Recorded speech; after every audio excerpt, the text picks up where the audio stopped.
찬송가 127장입니다. 찬송가 127장입니다. 내 구주 예수를 더욱 사랑 엎드려 비는 말 들으소서.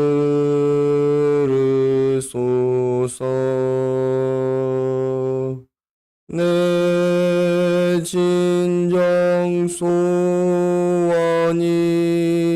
내 구주 예수를 더욱 사랑 더욱 사랑 이전에 세상 나 기뻤어도 지금 내 기쁨은 오직 예수. 다만 내미는 말 내 구주 예수를 더욱 사랑 더욱 사랑 이 세상 떠날 때 찬양하고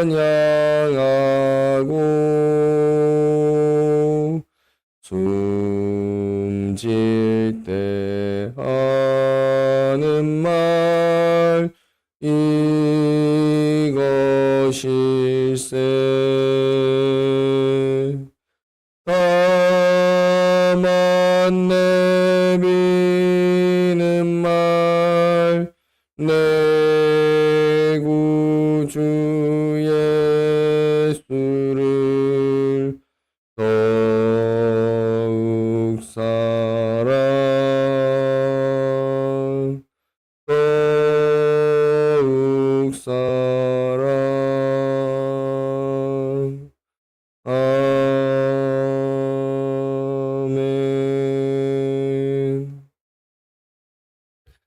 기도드리겠습니다.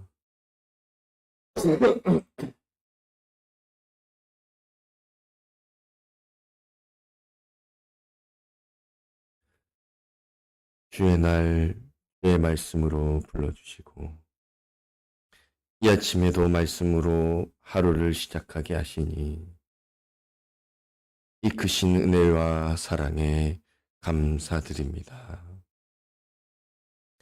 주신 말씀, 주신 기회를 따라 날마다 힘을 다하여 순종함으로 우리의 삶 속에 하나님이 기뻐하시는 생명의 열매들이 있게 하여 주시고 날마다 우리가 천국을 누리며 천국을 경험하며 천국 속을 살아가는 복되고 영광스러운 주의 백성들이 되게 하여 주시옵소서.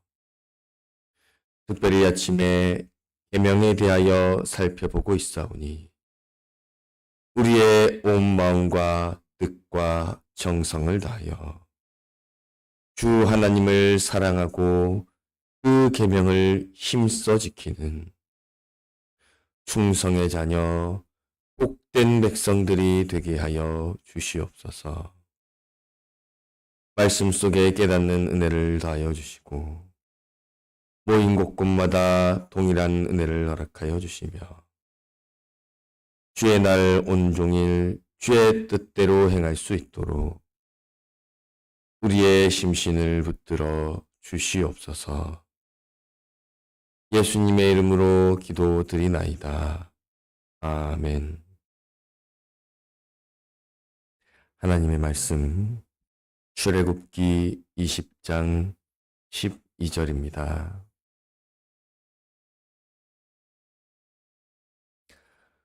구약성경 113페이지 출애굽기 20장 12절입니다.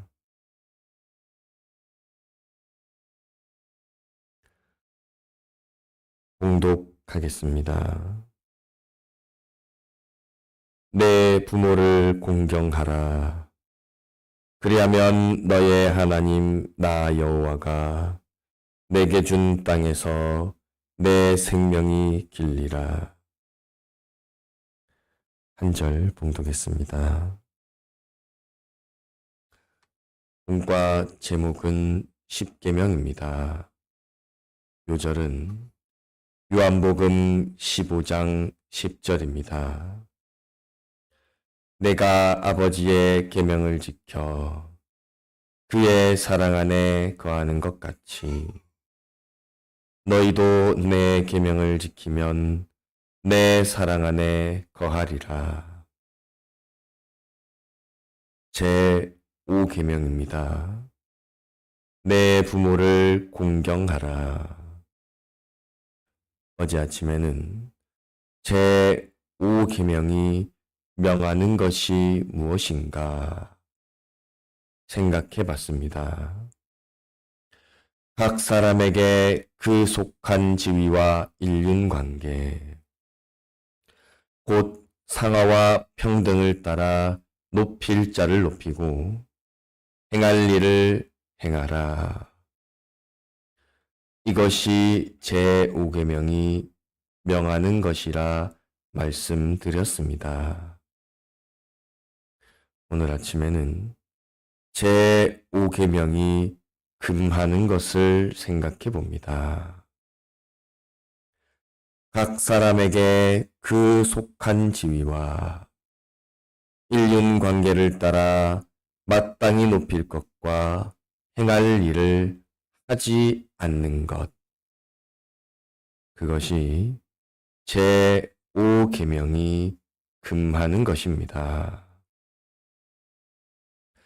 믿는 사람들 중에 하나님의 이름으로 진리를 핑계 삼아 질서를 무시하는 사람들이 있습니다. 신앙은 세상 권력의 눈치를 보지는 않습니다. 세상의 힘에 굴복하지도 않습니다.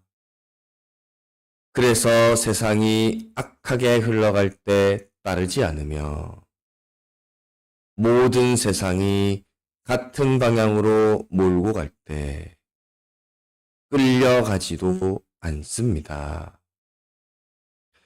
믿음은 악을 거스르는 힘이 있고 세상을 반대하는 능력이 됩니다. 그런데 그것을 빌미 삼아 자신의 버릇 없는 것을 신앙으로 포장하는 사람들이 있습니다. 이것이 옳은 길입니다 라고 말하면서 실제로는 자신의 무례함을 정당화하는 교활하고 악한 사람들이 있습니다. 그것은 순결한 신앙을 따르는 것이 아니라 하나님의 이름을 빙자하여 하나님의 이름을 망령되이 일컫는 죄악이 됩니다. 우리는 주님의 이름으로 모여서 세상 정치를 하거나 주님의 이름을 빌려 시위와 서명을 하거나 주님의 이름을 빙자하여 세상 권력과 손잡는 일은 하지 않습니다. 그러한 모든 것들은 하나님의 이름을 망령되게 일컫는 죄악입니다. 그런데 그러니 나는 세상에 눈치를 보지 않습니다. 라고 하면서 자기 마음대로 행하는 것, 인본을 따르지 않습니다. 라고 하면서 정당한 질서를 거스르는 것, 세상 권력에 굴복하지 않습니다. 라고 하면서 오로지 자기 주장, 자기 뜻대로만 행하는 것, 이러한 것을 주장하는 것은 하나님의 뜻을 향한 거룩한 소신이 아니라 독단과 불순종과 거스르는 것입니다. 믿는 사람은 하나님의 말씀을 따르는 사람입니다. 주님의 말씀에 순종하는 것이 신자의 마땅한 자세입니다. 그런데 그 말씀이 우리에게 어떻게 나타나십니까?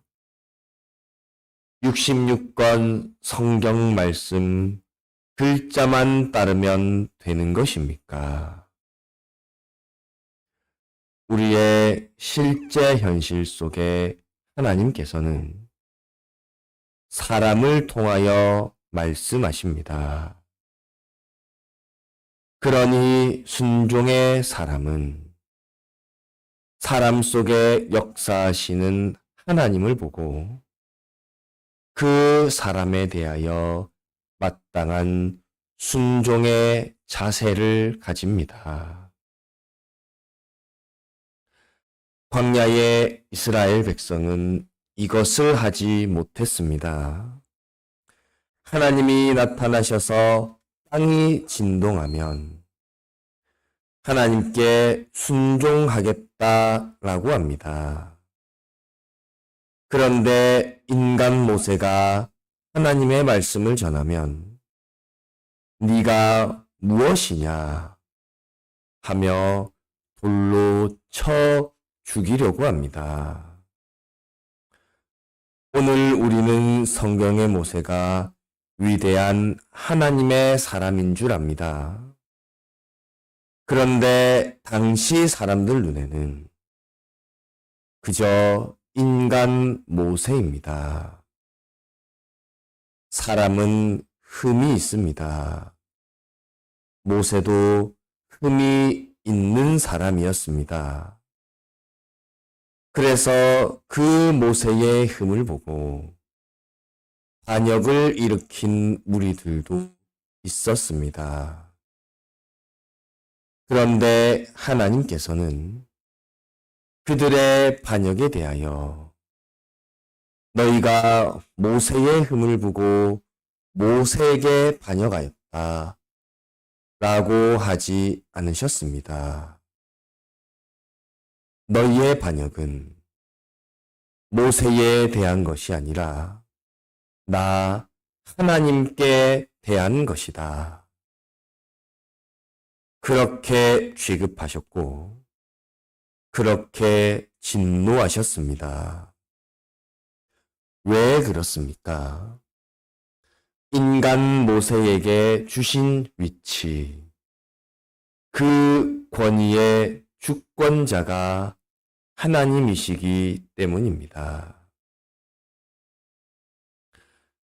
그러니 오늘 우리는 우리의 모든 현실 속에서 순종적인 사람이 되는 것이 좋습니다.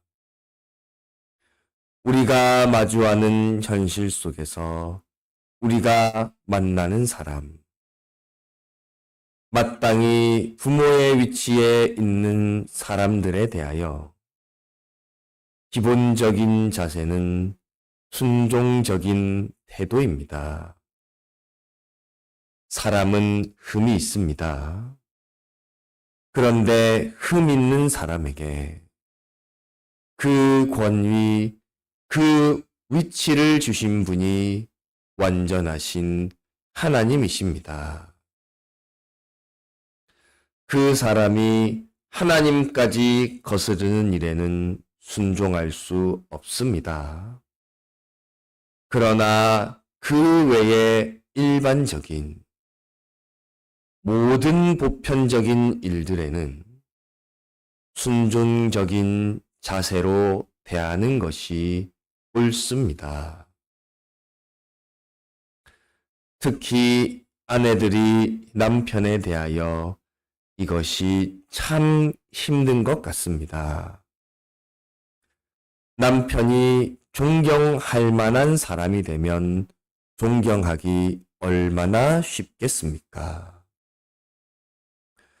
그런데 이 남편의 흠이 얼마나 많이 보이는지, 이 흠 많은 사람에게 순종하기가 쉽지가 않습니다. 그러나 사람을 보지 마시고 그 사람에게 그 위치를 주신 하나님을 기억해야 합니다. 하나님께서 이 사람을 나의 부모의 위치에 두셨고 나를 자녀의 위치에 두셨다면 사람의 실력, 능력, 흠 있는 것, 어떤 이유를 불문하고 나의 자세는 순종적이어야 합니다. 무조건 복종하라는 뜻이 아닙니다. 그 자세가 순종적이어야 한다는 말씀입니다. 그것이 하나님이 정하신 질서에 순종하는 것이요. 하나님께 순종하는 일이 됩니다. 순종적인 자세로 대하되 정말 그 말에 순종할 것인가? 개별적인 순종의 여부는 분별이 있어야 합니다. 맹목적으로 따를 일은 아닙니다. 그러나 대하는 자세만큼은 언제나 순종적이어야 합니다. 그 사람 때문이 아니라 그 사람에게 권위를 주신 하나님 때문에 그러해야 합니다. 이 원리를 바로 알고 바로 이해할 수 있어야겠습니다. 5번째 계명에 대하여 생각해 봤습니다. 질서의 하나님, 권위의 하나님, 모든 것을 주권하시는 하나님을 생각하고 우리에게 주신 현실 속에 주신 위치를 겸손히 잘 지키고 주신 말씀에 힘써 순종하며 또 우리 앞에 주신 위치에 따라 마땅히 순종할 바는 순종하고 또 권위를 받은 자는 두렵고 떨림으로 그 책임을 다하는 충성의 자녀, 복된 자녀가 되어집시다. 기도하시다가 자유로 돌아가시겠습니다.